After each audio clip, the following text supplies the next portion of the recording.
Hallelujah. Praise the Lord. Blessed are the people whose God is the Lord. കഴിഞ്ഞ ദിവസങ്ങളിലൊക്കെ നമ്മൾ വലിയ സദ്വാർത്ത കേട്ടുകൊണ്ടിരിക്കുകയാണ്. യേശു ആരാണ്? യേശു എന്തിനു വന്നു? യേശു മനുഷ്യകുലത്തിന് വേണ്ടി ചെയ്ത ആ വലിയ മഹത്തായ രക്ഷയെക്കുറിച്ച് നമ്മൾ കേട്ടുകൊണ്ടിരിക്കുകയാണ്. ഇന്ന് നമ്മൾ തുടർന്ന് വലിയ ഒരു പ്രധാനപ്പെട്ട വിഷയത്തിലേക്ക് വരികയാണ്. എന്നാൽ നിങ്ങളുടെ ഓർമ്മയൊന്ന് പുതുക്കുവാനും ആരെങ്കിലും ആദ്യമായിട്ട് ഈ വീഡിയോ സീരിയലിലേക്ക് കടന്നു വരികയാണെങ്കിൽ നിങ്ങൾക്ക് ഞങ്ങൾ എന്താണ് പറഞ്ഞു കഴിഞ്ഞത് എന്നൊന്ന് മനസ്സിലാക്കാൻ വേണ്ടി ഏതാനും കാര്യങ്ങൾ മനസ്സിലാക്കുന്നത് നല്ലതാണ്. കഴിഞ്ഞ എപ്പിസോഡുകളിലൂടെ യേശു ആരാണെന്ന് ഞാൻ സംസാരിച്ചപ്പോൾ നമ്മൾ കേട്ട ഒന്ന് രണ്ട് കാര്യങ്ങൾ ഒന്ന് മനസ്സിലാക്കുന്നത് നല്ലതാണ്. ഒന്നാമതായിട്ട്, Jesus is the Christ, the son of the living God. യേശു ദൈവത്തിൻ്റെ പുത്രനായ ക്രിസ്തുവാണ് എന്ന് പത്രോസിലൂടെ പരിശുദ്ധാത്മാവ് വെളിപാട് കൊടുത്തു. യേശു സൃഷ്ടാവായ ദൈവം തന്നെയാണ്. He is God almighty, the creator of heaven and earth. ആകാശത്തിൻ്റെയും ഭൂമിയുടെയും സൃഷ്ടാവാണ്. യേശു ദൈവത്തിൻ്റെ വചനം തന്നെയാണ്. വചനം, ആദിയിൽ വചനമുണ്ടായിരുന്നു. ആ വചനം ദൈവത്തോട് കൂടിയായിരുന്നു. വചനം ദൈവം തന്നെയാണ്. ആ വചനം മാംസം ധരിച്ച് നമ്മുടെ ഇടയിൽ വസിച്ചു. ആ യേശുവിന് ദൈവം കൊടുത്ത പേരാണ് ദൈവവചനം. എല്ലാം ആ യേശുവിലൂടെ സൃഷ്ടിക്കപ്പെട്ടു. എല്ലാം യേശുവിന് വേണ്ടി സൃഷ്ടിക്കപ്പെട്ടു. എല്ലാ സംഗതികളും യേശുവിലാണ് നിലകൊള്ളുന്നത്. Everything exist in him. ആകാശത്തിലും ഭൂമിയിലും, സ്വർഗത്തിലും ഭൂമിയിലുമുള്ള സകലതും അവനിലാണ് നിലകൊള്ളുന്നത്. യേശു തൻ്റെ വചനത്തിൻ്റെ ശക്തിയാൽ ഈ പ്രപഞ്ചത്തെ മുഴുവൻ താങ്ങി നിർത്തുന്നു. He upholds the universe by the power of his word. അവന് ആദിയും അന്ത്യവുമാണ്. He is the Alpha and the Omega. He is the God of Abraham. അവൻ അബ്രാഹത്തിന്റെ ദൈവമാണ്. യേശു പറഞ്ഞു, അബ്രാഹത്തിന് മുമ്പ് ഞാനുണ്ട്. Even before Abraham, I was. He is the God who appeared to Moses in the burning bush. അവൻ മോശയ്ക്ക് കത്തിയെരിയുന്ന മുൾച്ചെടിയിൽ പ്രത്യക്ഷപ്പെട്ട ദൈവമാണ്. മോശ അവനോട് ചോദിച്ചു, നിന്റെ പേരെന്താണെന്ന് ജനങ്ങൾ ചോദിക്കുമ്പോൾ ഞാൻ എന്തു പറയണം? യേശു പറഞ്ഞു, അവരോട് പറയുക, I am who I am. ഞാൻ ആയിരിക്കുന്നവനാണ്. അത് യേശുവാണെന്ന് ഉള്ള തെളിവ് യോഹന്നാൻ 8 യേശു തന്നെ ഫരിസേയന്മാർ പറഞ്ഞുണ്ട്. Unless you believe that I am who I am, you will die in your sins. ഞാൻ ആയിരിക്കുന്നവനാണെന്ന് നിങ്ങൾ വിശ്വസിക്കുന്നില്ലെങ്കിൽ നിങ്ങൾ നിങ്ങളുടെ പാപത്തിൽ മരിക്കും. ആദത്തിലൂടെ കടന്നു വന്ന് ആ പാപത്തിൽ നീ മരിക്കും. He is the great I am.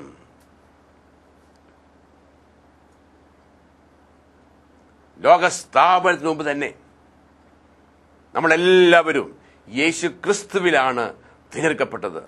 എല്ലാവരുടെയും എക്സിസ്റ്റൻസ്, ആദ്യത്തെ മനുഷ്യനായ ആദം മുതൽ അവൻ പെരുകി വർദ്ധിച്ച സകല ജനങ്ങളും ലോകസ്ഥാപനത്തിന് മുമ്പ് തന്നെ ദൈവം യേശു ക്രിസ്തുവിൽ തിരഞ്ഞെടുത്തവരാണ്. യേശു ക്രിസ്തുവിൽ കണ്ടവരാണ്. അതിനകത്ത് നമ്മുടെ എക്സിസ്റ്റൻസ് ദൈവത്തിന് മുമ്പിൽ, നമ്മുടെ ആത്മാവായ മനുഷ്യന്റെ നിത്യമായ എക്സിസ്റ്റൻസ്, നിത്യമായ നിലനിൽപ്പ് യേശു ക്രിസ്തുവിലാണ്. ഈ യേശു നമ്മളോടുള്ള സ്നേഹത്തെ പ്രതി മനുഷ്യകുലത്തിന് തൻ്റെ പാപത്തിൽ നിന്നും യാതൊരു വിധത്തിലും മോചനമില്ലാത്തതിനാൽ അവൻ ഏതെല്ലാം മാർഗങ്ങൾ ഉപയോഗിച്ചാലും അവന് രക്ഷയില്ലാത്തതുകൊണ്ട് മോശയിലൂടെ ദൈവം കൊടുത്ത ആ നിയമങ്ങൾ പോലും മനുഷ്യനെ രക്ഷിക്കത്തില്ല എന്ന് യേശു വചനത്തിലൂടെ നമുക്ക് കാണിച്ചു തരുന്നത്. അതിനാൽ മനുഷ്യന്റെ പാപത്തിന് വേണ്ടി, മനുഷ്യന്റെ പാപത്തിന്റെ ശമ്പളം മരണമാണ്. ആ മരണത്തിന് മറ്റൊരാൾ ഏറ്റെടുത്തെങ്കിലേ നമുക്ക് രക്ഷയുള്ളൂ. അത് ഏറ്റെടുക്കുവാൻ പാപമില്ലാത്ത ഒരുവൻ വരണം. അതുകൊണ്ട് രണ്ടാമത്തെ ആദമായിട്ട് ദൈവമായിരുന്ന, സൃഷ്ടാവായിരുന്ന യേശു ക്രിസ്തു തൻ്റെ ദൈവികത്തെ മാറ്റിവെച്ചിട്ട് നമ്മളെപ്പോലെ ഒരുവനായിട്ട് ഈ ഭൂമിയിലേക്ക് എല്ലാവരും വരേണ്ട വിധത്തിൽ തന്നെ ഒരു സ്ത്രീയുടെ ഉദരത്തിലൂടെ അവൻ കടന്നു വന്നു. എന്തിനു വേണ്ടി? അനേകർക്ക് മോചന ദ്രവ്യമാകുവാൻ വേണ്ടിയിട്ട്. അവൻ പാപികളെ രക്ഷിക്കുവാൻ വന്നു. അവൻ ശിഷ്യന്മാരെ വിളിച്ച്, വചനത്തിൽ ജീവിക്കുന്ന വ്യക്തികളാകുന്ന ശിഷ്യന്മാരെ വിളിച്ച്, ആ ശിഷ്യന്മാർക്ക് ക്രിസ്ത്യാനി എന്ന് പേര് കൊടുത്ത് തൻ്റെ തന്നെ ശരീരമാകുന്ന സഭയിലൂടെ അവന് തുറന്ന് പ്രവർത്തിക്കാൻ വേണ്ടി അവൻ ഈ ഭൂമിയിൽ ആദ്യം സൃഷ്ടിച്ച ആദവും അതിന് സന്തതികളും പിശാചിന്റെ അടിമകളായി പോയതുകൊണ്ടും പാപത്തിന്റെ അടിമയായി പോയതുകൊണ്ടും ശപിക്കപ്പെട്ടവരായതുകൊണ്ടും ദൈവം അവരിലൂടെ എന്ത് ഉദ്ദേശിച്ചുവോ അത് നടപ്പാകാത്തതുകൊണ്ടും യേശുവിന് ഈ ഭൂമിയിൽ തുടർന്ന് പ്രവർത്തിക്കാൻ വേണ്ടി ആദ്യത്തെ 33 വർഷം കന്യകാ മറിയത്തിനടുത്ത ശരീരത്തിലൂടെ അവൻ കടന്നു വന്നിട്ട് ആ ശരീരത്തിൽ അവൻ കുരിശുമരണം പ്രാപിച്ച് ഉത്ഥിതനായതിനു ശേഷം തുടർന്ന് യേശുവിനോട് പ്രവർത്തിക്കാൻ വേണ്ടി യേശു മറ്റൊരു ശരീരം നിർമ്മിച്ചതാണ്. ശിഷ്യന്മാർ എന്ന് അറിയപ്പെടുന്ന ക്രിസ്ത്യാനികൾ എന്ന് വിളിക്കപ്പെടുന്നവരുടെ ആ ശരീരമാകുന്ന, ആ യേശുവിന്റെ ശരീരമാകുന്ന ആ സഭയിലൂടെ പ്രവർത്തിക്കാനായിട്ട്. അതിനുവേണ്ടിയാണ് യേശു ശിഷ്യന്മാരെ വിളിക്കാൻ വന്നത്. അവൻ മനുഷ്യകുലത്തിന് ജീവൻ നൽകുവാൻ വന്നതാണ്. ആത്മാവിൽ ജീവൻ വന്നു കഴിയുമ്പോൾ അവന്റെ മറ്റ് മനസ്സിലേക്കും ശരീരത്തിലേക്കും എല്ലാം പൂർണ്ണമായ ജീവൻ കടന്നു വരികയാണ്. അവരിലാണ് നിത്യജീവൻ. ഈ നിത്യജീവനിലേക്ക് മനുഷ്യൻ കടന്നു വരണമെങ്കിൽ മനുഷ്യന് പാപിയായതുകൊണ്ട് സാധിക്കത്തില്ല. അതുകൊണ്ട് ആ പാപത്തിന് പരിഹാരമായിട്ട് ഒരു നീതിമാൻ മരിക്കേണ്ടിയിരുന്നു. He came to pay the price of the sins of men. ആദത്തിന്റെ പാപത്തിലൂടെ മനുഷ്യകുലം മുഴുവൻ ശപിക്കപ്പെട്ടതാണ്. അതിനാൽ ആ മനുഷ്യരുടെ ശാപം ഏറ്റെടുക്കാൻ വേണ്ടി അവൻ വന്നു. നമ്മുടെയൊക്കെ പാപത്തിന്റെ ഫലമായിട്ട് നമ്മൾ മാനസികമായ രോഗികളാണ്, ശാരീരികമായ രോഗികളാണ്. അതിനാൽ തന്നെ നമ്മുടെ രോഗങ്ങൾ ഏറ്റെടുത്ത് അവന്റെ മുറിവിനാൽ നമുക്ക് സൗഖ്യം ലഭിക്കാൻ വേണ്ടി അവൻ കടന്നു വന്നു. ചുരുക്കത്തിൽ പറഞ്ഞാൽ നമുക്ക് വേണ്ടി മരിക്കുവാനായിട്ട് ജനിച്ചവനാണ്. He came to die for us. അങ്ങനെ He came to begin a new creation. അവനൊരു പുതിയ സൃഷ്ടി ആരംഭിക്കാൻ വന്നതാണ്. അവനെക്കുറിച്ച് വചനം പറയുന്നത് അവൻ രണ്ടാമത്തെ അല്ലെങ്കിൽ അവസാനത്തെ ആദമാണ്. നമുക്ക് ഇന്ന് തുടർച്ചയായിട്ട് ലൂക്കായുടെ സുവിശേഷത്തില് 4-ാമത്തെ അധ്യായത്തില് 16 മുതൽ 22 വരെ ഒന്ന് വായിക്കാം. യേശു താൻ വളർന്ന സ്ഥലമായ നസത്തിൽ വന്നു. പതിവ് പോലെ ഒരു സാബത്ത് ദിവസം അവൻ അവരുടെ സിനഗോഗിൽ പ്രവേശിച്ച് വായിക്കുവാൻ എഴുന്നേറ്റ് നിന്നു. യെശയ്യാ പ്രവാചകന്റെ പുസ്തകം അവന് നൽകപ്പെട്ടു. പുസ്തകം തുറന്നപ്പോൾ ഇപ്രകാരം എഴുതിയിരിക്കുന്നത് അവൻ കണ്ടു. കർത്താവിന്റെ ആത്മാവ് എൻ്റെ മേലുണ്ട്. ദരിദ്രരെ സുവിശേഷം അറിയിക്കുവാൻ അവിടുന്ന് എന്നെ അഭിഷേകം ചെയ്തിരിക്കുന്നു. ബന്ധിതർക്ക് മോചനവും അന്ധർക്ക് കാഴ്ചയും അടിച്ചമർത്തപ്പെട്ടവർക്ക് സ്വാതന്ത്ര്യവും കർത്താവിന് സ്വീകാര്യമായ വത്സര്യവും പ്രഖ്യാപിക്കാൻ അവിടുന്ന് എന്നെ അയച്ചിരിക്കുന്നു. പുസ്തകം അടച്ച് ശുശ്രൂഷകനെ ഏൽപ്പിച്ചതിന് ശേഷം അവൻ ഇരുന്നു. സിനഗോഗിലുണ്ടായിരുന്ന എല്ലാവരും അവനെ ഉറ്റുനോക്കിക്കൊണ്ടിരുന്നു. യേശു അവരോട് പറയാൻ തുടങ്ങി, നിങ്ങൾ കേട്ടിരിക്കെ തന്നെ ഈ തിരുവെഴുത്ത് നിറവേറിയിരിക്കുന്നു. എല്ലാവരും അവനെപ്പറ്റി പ്രശംസിച്ചു പറയുകയും അവന്റെ നാവിൽ നിന്നും പുറപ്പെട്ട കൃപാവചസ് കേട്ട് അത്ഭുതപ്പെടുകയും ചെയ്തു. ഇവൻ ജോസഫിന്റെ മകനല്ലേ എന്നവർ ചോദിച്ചു. അവൻ അവരോട് പറഞ്ഞു, വൈദ്യ, നിന്നെ തന്നെ സുഖപ്പെടുത്തുക എന്ന ചൊല്ല് ഉദ്ധരിച്ചുകൊണ്ട് തീർച്ചയായും നിങ്ങൾ എന്നോട് കഫർനാമിൽ നീ ചെയ്ത അത്ഭുതങ്ങൾ ഇവിടെ നിന്റെ സ്വന്തം സ്ഥലത്ത് ചെയ്യുക എന്ന് പറയും. എന്നാൽ സത്യമായി ഞാൻ നിങ്ങളോട് പറയുന്നു, ഒരു പ്രവാചകനും സ്വന്തം നാട്ടിൽ സ്വീകരിക്കപ്പെടുന്നില്ല. പ്രിയപ്പെട്ടവരെ, ഈ വചനത്തിലൂടെ നമ്മൾ ചില കാര്യങ്ങൾ മനസ്സിലാക്കേണ്ടത് വളരെ ആവശ്യമാണ്. ഈ വചനത്തിൽ നമ്മൾ കേട്ടു, യേശുവിനെ കുറിച്ച് യെശയ്യാ പ്രവാചകന്റെ പുസ്തകത്തില് വർഷങ്ങൾ മുമ്പ് പ്രവചിച്ച കാര്യം ദാ യേശുവിന്റെ സമയത്ത് അത് പൂർത്തീകരിക്കുന്നു എന്ന് യേശു പറഞ്ഞു. ആ യെശയ്യായുടെ പുസ്തകം എടുത്ത് വായിച്ചുകൊണ്ട് പറയുകയാണ്, കർത്താവിന്റെ ആത്മാവ് എൻ്റെ മേലുണ്ട്. ദരിദ്രരെ സുവിശേഷം അറിയിക്കുവാൻ അവൻ എന്നെ അയച്ചിരിക്കുന്നു. രണ്ടു കാര്യങ്ങൾ നമ്മൾ വ്യക്തമായിട്ട് മനസ്സിലാക്കേണ്ടതുണ്ട് ഇവിടെ. ഒന്ന്, ദരിദ്രരെ സുവിശേഷം അറിയിക്കുവാൻ എന്നെ അയച്ചിരിക്കുന്നു. ആരാണ് ഈ ദരിദ്രർ?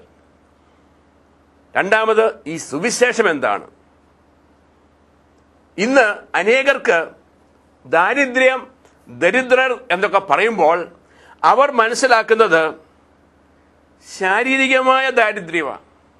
അതെന്തുകൊണ്ടാണ് അങ്ങനെ മനസ്സിലാക്കുന്നത് ചോദിച്ചാൽ, കഴിഞ്ഞ എപ്പിസോഡുകളിലൂടെ നമ്മൾ കേട്ടു, ദൈവം സൃഷ്ടിച്ച മനുഷ്യൻ, ദൈവത്തിന്റെ ഛായയിൽ സൃഷ്ടിക്കപ്പെട്ട മനുഷ്യൻ, അവൻ ആത്മാവാണ്. ദൈവം ആത്മാവായതുകൊണ്ട് ഞാനും നിങ്ങളും ആത്മാവാണ്. ഈ ആത്മാവിന് ദൈവം ഒരു ഹൃദയം, ആ ഹൃദയം എന്ന് പറയുന്നത് നമ്മുടെ മനസ്സ്, ബുദ്ധി, നമ്മുടെ ചിന്തകളും വികാരങ്ങളും ഒക്കെ അടങ്ങുന്ന ഒരു ഹൃദയവും ആത്മാവും ഹൃദയവുമുള്ള മനുഷ്യന് ഒരു ശരീരത്തിൽ ജീവിക്കുന്നു. മണ്ണുകൊണ്ടുള്ള ഒരു ശരീരത്തിൽ ജീവിക്കുന്നു. ഈ ശരീരമല്ല മനുഷ്യൻ. പാപത്തിന്റെ ഫലമായിട്ട്, ആദത്തിലൂടെ വന്ന പാപത്തിന്റെ ഫലമായിട്ട് അവന്റെ ആത്മീയ കണ്ണ് അടഞ്ഞു പോയതുകൊണ്ടും അവൻ ആത്മാവിൽ ദൈവത്തിൽ നിന്ന് വിച്ഛേദിക്കപ്പെട്ടു പോയതുകൊണ്ടും ആ ആത്മാവിൽ മരിച്ചവനായതുകൊണ്ട് അവൻ ആത്മീയ കാര്യങ്ങളെക്കുറിച്ച് കേൾക്കുവാനോ ചിന്തിക്കുവാനോ മനസ്സിലാക്കുവാനോ സാധിക്കാത്തത് കൊണ്ട് അവന്റെ കാഴ്ചപ്പാടുകളെല്ലാം ശാരീരികമായ തലത്തിലാണ്. അതുകൊണ്ട് ദാരിദ്ര്യം എന്ന് പറയുമ്പോൾ ഇന്ന് ക്രിസ്ത്യാനികൾ പോലും ചിന്തിക്കുന്നത് യേശു വന്നത് ദരിദ്രർക്ക്, അതായത് സമ്പന്നമായിട്ട് ദാരിദ്ര്യം അനുഭവിക്കുന്നവർക്ക് സുവിശേഷം കൊണ്ടുവന്നെന്ന് വിചാരിക്കുക. അതല്ല. ദാരിദ്ര്യം എന്ന് പറയുന്നത് ദൈവമില്ലാത്തൊരവസ്ഥ. ദൈവമില്ലാത്ത അവസ്ഥ എന്ന് പറയുമ്പോൾ മനുഷ്യനെ ദൈവം സൃഷ്ടിച്ചത് ദൈവത്തോടു കൂടി ആയിരിക്കുവാൻ, കൂട്ടായ്മയിലായിരിക്കുവാൻ. കഴിഞ്ഞ എപ്പിസോഡിൽ നമ്മൾ കണ്ടു, യേശു വന്നത് ശിഷ്യന്മാരെ വിളിക്കുവാൻ. ആ ശിഷ്യന്മാരെ വിളിച്ചപ്പോൾ എന്താണ് ചെയ്തത്? ആ ശിഷ്യന്മാരെ വിളിച്ചത് അവനോടുകൂടി ആയിരിക്കുവാൻ. ഈ ദൈവം ആദ്യമായിട്ട് പർദീസായിൽ മനുഷ്യനെ ആക്കിയപ്പോൾ അവനെ സൃഷ്ടിച്ചെന്തിനാണ്? അവനോടുകൂടി ആയിരിക്കുവാൻ, കൂട്ടായ്മയിൽ ആയിരിക്കുവാൻ, ദൈവത്തെ അറിഞ്ഞ്, ദൈവത്തെ സ്നേഹിച്ച്, ദൈവത്തെ സേവിക്കുവാൻ. യേശു വന്നപ്പോഴും ശിഷ്യന്മാരെ വിളിച്ചെന്തിനാണ്? അവനോടുകൂടി ആയിരിക്കുവാൻ, യേശുവിനെ അറിയുവാൻ. യോഹന്നാൻ 17:3 നമ്മൾ കണ്ടു കഴിഞ്ഞ എപ്പിസോഡിൽ. എന്താണ് നിത്യമായ ജീവിതം? എന്താണ് നിത്യമായ ജീവൻ? താൻ അയച്ച യേശുക്രിസ്തുവിനെ അറിയുക. ഈ യേശുക്രിസ്തുവിനെ അറിയണമെങ്കിൽ, പർദീസയിലുള്ള മനുഷ്യൻ ദൈവത്തെ അറിയണമെങ്കിൽ ദൈവവചനമാകുന്ന യേശുവായിരുന്ന ജീവന്റെ വിഷുമായിട്ട് ബന്ധപ്പെട്ടിരിക്കണം. വചനമായിരുന്നത്. വചനത്തിൽ നിന്ന് വേർപെട്ടപ്പോൾ മരണം, നിത്യമായ മരണം, ആത്മീയമായ മരണം കടന്നു വന്നു. ഇന്ന് യേശു വന്നത് ഈ ശിഷ്യന്മാരെ വിളിക്കുവാൻ, അവനോടുകൂടി ആയിരിക്കുവാൻ. ശിഷ്യന്മാർ വചനത്തിൽ ജീവിക്കുന്നവർ. അപ്പോൾ ദാരിദ്ര്യം എന്ന് പറയുന്നത് യേശുവുമായിട്ടുള്ള ബന്ധമില്ലാത്ത, ദൈവത്തിൽ നിന്ന് വിച്ഛേദിക്കപ്പെട്ടു പോയ ഒരവസ്ഥ. യേശുവിന്റെ ഒരു ഉപമയിൽ പറയുന്നുണ്ട്, ഒരു പിതാവിന് 2 പുത്രന്മാരുണ്ടായിരുന്നു. അതിലൊരു പുത്രൻ പറഞ്ഞു, എന്റെ സ്വത്ത് വീതിച്ച് എനിക്ക് കിട്ടാനുള്ള എന്റെ പങ്ക് ഇങ്ങ് തരിക. അവൻ എന്നിട്ട് പിതാവിനിൽ നിന്നും വളരെ അകലെ പോയി ദൂർത്തടിച്ച് ജീവിച്ചു, എല്ലാം നശിപ്പിച്ചു. അവസാനം പന്നിക്കൂട്ടിലാണ് കിടക്കുന്നത്. പന്നികൾക്ക് കൊടുക്കുന്ന തീറ്റി പോലും തിന്നാൻ സാധിക്കുന്നില്ല. അങ്ങേയടുത്ത ദാരിദ്ര്യം. ആ ദാരിദ്ര്യത്തിന്റെ കാര്യം എന്താ? അങ്ങനെ അവൻ ദരിദ്രനാകേണ്ട കാര്യമുണ്ടോ? അതിന്റെ കാരണം എന്താ? സമ്പന്നനായിരുന്ന അവന്റെ പിതാവുമായിട്ടുള്ള ബന്ധം വിച്ഛേദിക്കപ്പെട്ട് അവന്റെ സ്വന്തം ഭവനം ഉപേക്ഷിച്ച് പിതാവിൽ നിന്നും വേർപെട്ട ഒരവസ്ഥ. അതാണ് ദാരിദ്ര്യം. ആ ദാരിദ്ര്യത്തിന്റെ കാരണം എന്താണെന്ന് ഈ മകന് മനസ്സിലായപ്പോൾ, അവന് സുബോധം വന്നപ്പോൾ, വചനം പറഞ്ഞ് അവന് സുബോധം വന്നപ്പോൾ അവൻ എഴുന്നേറ്റ് പിതാവിന്റെ പക്കലേക്ക് ചെന്നു. പിതാവ് ഓടിച്ചെന്ന് കെട്ടിപ്പിടിച്ചിട്ട് പറഞ്ഞു, എന്റെ ഈ മകൻ മരിച്ചവനായിരുന്നു, ഇപ്പോൾ ജീവിക്കുന്നു. ആ മകൻ ശരീരത്തിൽ മരിച്ചു പോയിട്ടില്ലായിരുന്നു. പിന്നെ എന്തുകൊണ്ട് ദൈവം ആ വാക്കുപയോഗിച്ചു, എന്റെ ഈ മകൻ മരിച്ചവനായിരുന്നു എന്ന് പറയുന്നത്? പിതാവിൽ നിന്നും വേർപെട്ട, ആത്മാവായ പിതാവായ ദൈവത്തിൽ നിന്നും വേർപെട്ടു പോയ എന്റെ ആത്മാവ് ദൈവത്തെ സംബന്ധിച്ച് മരിച്ചതാണ്. അവിടെയാണ് ദാരിദ്ര്യം. അപ്പൊ എന്റെ ആത്മാവിൽ ഞാൻ സമ്പന്നനാകുമ്പോൾ, ഞാൻ ദൈവവുമായിട്ട് വീണ്ടും ബന്ധപ്പെടുമ്പോൾ, ഒരു കൂട്ടായ്മയിലേക്ക് വരുമ്പോൾ അത് വലിയൊരു സമ്പന്നതയാണ്. ആ സമ്പന്നത എൻ്റെ മറ്റു ഭാഗങ്ങളിലേക്ക്, എൻ്റെ മനസ്സിലേക്ക്, എൻ്റെ ബുദ്ധിയിലേക്ക്, എൻ്റെ വികാരങ്ങളിലേക്ക്, എൻ്റെ വിചാരങ്ങളിലേക്ക്, എൻ്റെ ആഗ്രഹങ്ങളിലേക്കൊക്കെ ആകുന്ന ഹൃദയത്തിലേക്കും എൻ്റെ ശരീരത്തിലേക്ക് വന്നു, അതെൻ്റെ കുടുംബജീവിതത്തിലും വന്നു, അത് ഞാൻ ഈ ലോകത്തിൽ ചെയ്യുന്ന ജോലികളിൽ, എൻ്റെ കൃഷികളിൽ, എൻ്റെ ബിസിനസ്സുകളിലും ഒക്കെ സമ്പന്നത കടന്നു വരും. ഇന്ന് അതൊക്കെ ഇല്ലാത്തതിൻ്റെ കാരണം, അതിൻ്റെ റൂട്ട് കോസ്, പരമപ്രധാനമായ കാരണം ദൈവവുമായിട്ട് വിച്ഛേദിക്കപ്പെട്ടു പോയി. ഇതാണ് യേശയ്യായുടെ പുസ്തകത്തിൽ നമ്മൾ വായിക്കുക. സമയമുണ്ടെങ്കിൽ വായിച്ചു നോക്കുക. നമുക്കെല്ലാം വായിച്ച് കേൾപ്പിക്കാൻ സമയമില്ല. TV-യിൽ എഴുതി കാണിക്കുന്നുണ്ട്. ആ എഴുതി കാണിക്കുന്നതൊക്കെ എടുത്ത് നിങ്ങൾ വായിച്ച് ധ്യാനിക്കാമെങ്കിൽ നിങ്ങൾക്ക് കൂടുതൽ പരിശുദ്ധാത്മാവ് വെളിപാട് തരും. അപ്പൊ ഇവിടെ ദരിദ്രരെ സുവിശേഷം അറിയിക്കാൻ വന്നെന്ന് പറയുമ്പോൾ, പ്രിയപ്പെട്ടവരെ, ഭൗമികമായിട്ട് ധനമില്ലാത്തവരെ അല്ല, നേരെ മറിച്ച് ഈ ലോകത്തിലെ ഏറ്റവും വലിയ കോടീശ്വരൻ ഏറ്റവും വലിയ ദരിദ്രനായിരിക്കാം. ഞാൻ ഈ പറഞ്ഞത് വചനത്തിൽ നിന്ന് കാണിച്ചു തന്നത് ശരിയായിട്ട് മനസ്സിലാക്കിയിട്ടുണ്ടെങ്കിൽ, എന്നെ കണ്ടുകൊണ്ടിരിക്കുന്ന അനേകം ധനവാന്മാര്, നിങ്ങൾക്ക് ഈ ലോകത്തിലെ സമ്പത്ത് മുഴുവനും കയ്യിലുണ്ടെങ്കിലും ദൈവം നോക്കുമ്പോൾ നിങ്ങൾ ദരിദ്രനായിരിക്കാം. യേശുവില്ലെങ്കിൽ, യേശുവില്ലെന്ന് പറയുമ്പോൾ യേശുവിൻ്റെ പടം വീട്ടിൽ തൂക്കിയിടുന്നുണ്ടല്ല, ബൈബിള് കൈ പിടിച്ചുകൊണ്ട് പ്രസംഗിക്കുന്നതല്ല, ചില പ്രാർത്ഥനകൾ ചെല്ലുന്നതല്ല. യേശു ഇല്ല എന്ന് പറയുമ്പോൾ യേശു ആകുന്ന സൃഷ്ടാവായ ദൈവവുമായിട്ട് വ്യക്തിപരമായ ഒരു ബന്ധം സ്ഥാപിച്ചിട്ടില്ല. റോമ 8:1 പറയുന്നു, ആകയാൽ ഇപ്പോൾ യേശുക്രിസ്തുവിനോട് ഐക്യപ്പെട്ടിരിക്കുന്നവർക്ക് ശിക്ഷാവിധിയില്ല.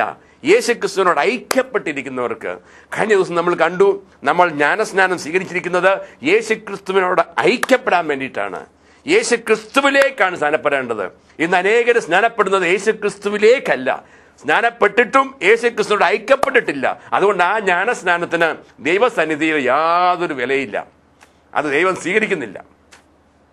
സ്നാനം എന്ന് പറയുന്നത് നമ്മൾ എന്തെങ്കിലും വെള്ളം കോരി ഒഴിക്കുന്നത് കൊണ്ട് നമുക്ക് രക്ഷയുണ്ടെന്ന് മനസ്സിലാക്കുന്നത് നമ്മുടെ മനസ്സും നമ്മുടെ ആത്മാവും ജീവനിലേക്ക് വരാത്തതുകൊണ്ടാണ്,